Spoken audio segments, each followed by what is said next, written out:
வணக்கம். நான் உங்கள் அன்பான சயின்டிபிக் வேதிக் அஸ்ட்ராலஜர் அஸ்ட்ரோரஞ்சி பேசுகிறேன். நல்லது நினைப்போம், நல்லதே நடக்கும். இந்த காணொலியில நம்ம என்ன பார்க்க போறோம்னா, செவ்வாய் திசை எப்படி இருக்க போகிறது?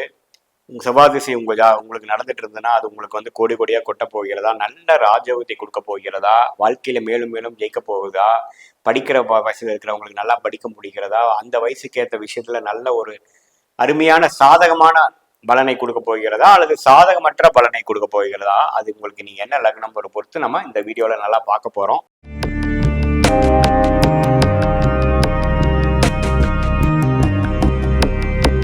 இப்போ உங்களுக்கு செவ்வாய் திசை நடக்குதுன்னா ஃபர்ஸ்ட் நீங்க என்ன பார்க்கணும் அப்படின்னா, உங்களுக்கு எந்த லக்னம் நீங்க அப்படின்னு பார்க்கணும்.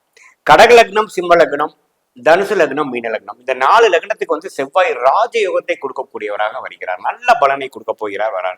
அது இளமை காலத்துல வந்தாலும் சரி, மிடில் ஏஜ்ல வந்தாலும் சரி, முதுமை காலத்துல வந்தாலும் சரி, செவ்வாய் திசை கொஞ்சம் நல்ல பலனை தான் கொடுக்கும் அப்படிங்கிறது நம்ம தெரிஞ்சுக்கணும். அதே சமயத்துல செவ்வாய் ஆட்சி பலத்தோட இருந்து, ஸ்தான பலத்தோடு இருந்து, திக்பலம் 10ஆம் இடம் என்று சொல்லப்படுகிற திக்பலத்தோட இருந்து, குரு சுக்கிரன் பௌர்ணமிக்கு அருகில் இருக்கும் சந்திரனோட தொடர்பு, அதாவது பார்வையோ சேர்க்கையோ பெறும் பொழுது செவ்வாய் உன்னமே மேன்மை அடைகிறார். அந்த டைம்ல பாத்தீங்கன்னா நான் சொன்ன பலன்கள் உண்மையே தூக்கலாக நல்லா வரக்கூடிய அமைப்புகள் உண்டு. குறிப்பா பாத்தீங்கன்னா மிதுன லக்னம் அண்ட் கன்னி லக்னத்துல நீங்க பிறந்திருந்தீங்கன்னா செவ்வாய்ங்கிற தசை வரக்கூடாத தசையா மாறிடுது. உங்களுக்கு பிரச்சனைகளும் வம்பு வழக்குகளும் அந்த அளவுக்கு நல்ல ஒரு சாதகமான பலன் இல்லாமல் எதுவுமே நீங்க கடுமையா உழைத்து தான் பெற முடியுங்கிற அளவுக்கு ஒரு அசாதாரணமாக ஒரு நல்ல ஒரு தசையா இல்லாம போகக்கூடிய அமைப்பு மிதுன லக்னமாகவும் கன்னி லக்னமாகவும் இருந்தா செவ்வாய் திசை நல்ல பலனை நீங்க எதிர்பார்க்க கூடாது. அதுவும் ஒரு ராகு சனியோட சேர்ந்திருந்து விட்டால் கேட்கவே வேண்டாம். பயங்கர பிரச்சனைகளும் தொல்லைகளாகவும் இருக்கும். உங்க ஜாதகத்தில் எப்படி இருக்குன்னு நீங்க பாத்துக்குங்க. பொதுவா மேஷ லக்னமாகவும் விருச்சிக லக்னமாகவும் பிறந்திருந்தீங்கன்னா லக்னாதிபதியாக செயல்பட்டு அதுவும் நல்ல பலனை கொடுக்கும். ராஜயோகத்தை கொடுக்க முடியலனாலும் பரவாயில்லை.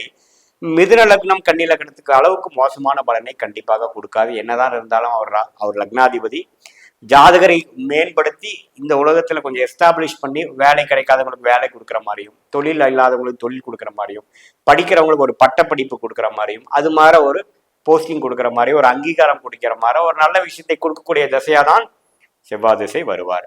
எந்த லக்னக்காரர்களுக்கு ஒரு சுமாரான திசையாக வருகிறார், அதாவது நம்ம பாதகமும் இல்லை, நம்ம ராஜயோகமும் இல்லை, நியூட்ரலா இருக்கக்கூடியது பாத்தீங்கன்னா இந்த மகர லக்னம், கும்ப லக்னம், ரிஷப லக்னம், துலாம் லக்னம், இந்த 4 லக்னக்காரர்களுக்கு செவ்வாய்ங்கிற ஒரு கிரகம் ராஜயோகத்தையும் கொடுக்க முடியாது, அதே சமயத்துல நம்ம பாதகத்தையும் கொடுக்க முடியாமல் ஒரு நிலையான ஒரு நியூட்ரலான விஷயத்தை கொடுப்பார். அதே அவர் ஒரு ஒரு பௌர்ணமிக்கு அருகில் இருக்கும் சந்திரனின் தொடர்போ, ஒரு குருவோட தொடர்போ, சுக்கிரனோட தொடர்போ பெற்றுவிட்டால் கொஞ்சம் மேன்மையான ஒரு விஷயமாக கொடுப்பார்.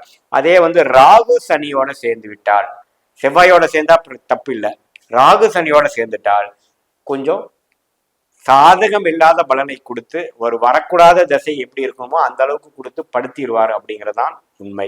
ஸோ உங்களுடைய ஜாதகத்தில் செவ்வாய் எப்படி இருக்குன்னு பாருங்க. செவ்வாய் எது மாதிரி கொடுப்பாருன்னா ஸ்போர்ட்ஸ் ரிலேட்டடா இருக்குது, ஃபிட்னஸ் ஓரியன்டா இருக்கிறது, கொஞ்சம் எக்ஸசைஸ் பண்றது, கொஞ்சம் மெனக்கெடுதல், கொஞ்சம் ரியல் எஸ்டேட்டு, கட்டிடம், அது மாதிரி விஷயங்கள், பார்மசி, மெடிக்கல் விஷயங்கள், கேட்ரிங் விஷயங்கள், மெஸ் நடத்துறது, ஹோட்டல் நடத்துறது, அது மாதிரி ஒரு ஃபாஸ்ட் ஃபுட் சென்டர் நடத்துறதுங்கிற மாதிரி செவ்வாயின் காரத்துங்கள் கொடுக்கும். அவங்க ஜாதகத்துல கிரகங்கள் எப்படி இருக்க பொறுத்து தான் அது மாதிரி ஒரு தொழிலோ வேலையோ நீங்க செய்ய முடியும்.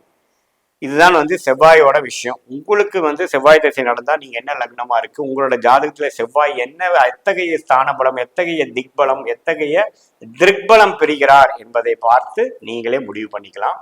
மீண்டும் மற்றொரு காணொலியில் சந்திப்போம். நன்றி, வணக்கம்.